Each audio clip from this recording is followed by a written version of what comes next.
Some places don't just hold memories, they keep people.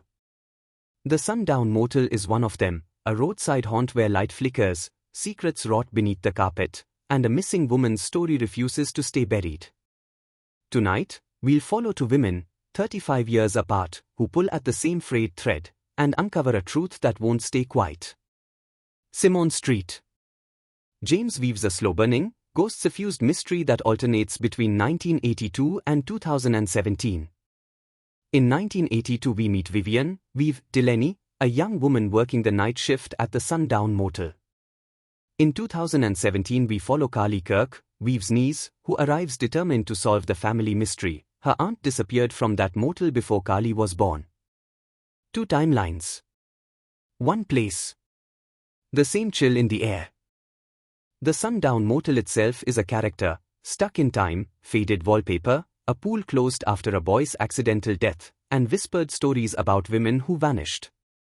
There are ghosts, not metaphorical shadows but active presences, like Betty Graham, whose violent past seems tied to the land where the motel now stands.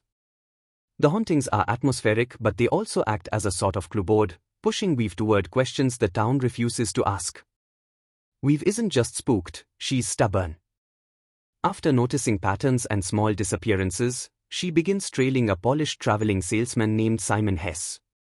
He's unremarkable at first glance, neat, polite, the kind of man who disappears into a crowd. But he keeps showing up where vulnerable women end up dead.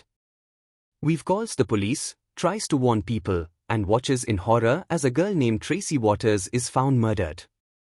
The evidence points to Simon. Weave finally confronts Simon in his motel room, and the scene is both brutal and oddly inevitable. The ghost of Betty, and the weight of all the overlooked women, seems to help Weave find the courage to act. When Simon confesses, Weave stabs him.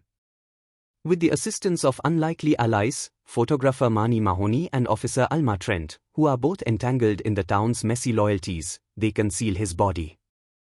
It's messy justice, horrifying, human, and morally complicated.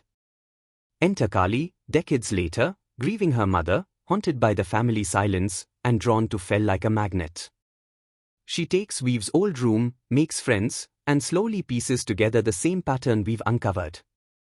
Her investigation converges with the old mystery. She meets locals, studies the motel's past, and finds herself in the same dangerous orbit.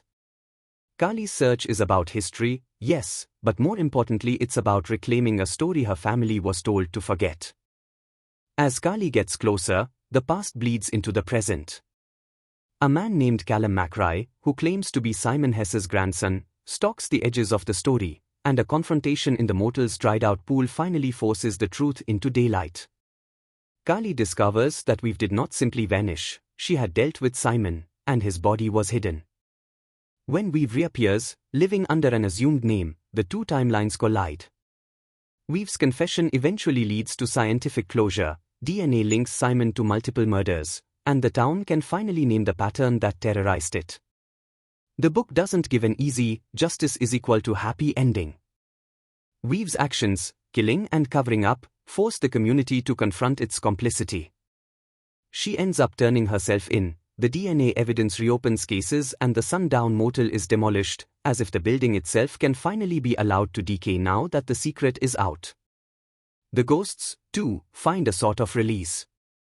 The novel closes on the idea that telling the truth, even late, shifts the balance, but not without cost. Simone St. James uses supernatural elements as more than scares, they're symbols of memory, of how towns and systems forget vulnerable people.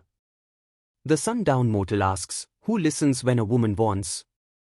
Who records the small things before they become tragedies? It's a book about voices, the living and the dead, and the painful work of making silence visible. That tension between ordinary manners, the smiling salesman, and uncanny persistence, the ghosts, is what gives the story its slow, nagging power. If you love atmospheric mysteries where the setting is as important as the plot, this one's for you. Want a deeper breakdown of the novel's clues, or a timeline video showing how Weave and Carly's investigations mirror each other? Tell me in the comments, and if you enjoyed this summary, like and subscribe for more book condenses that keep the spine tingles.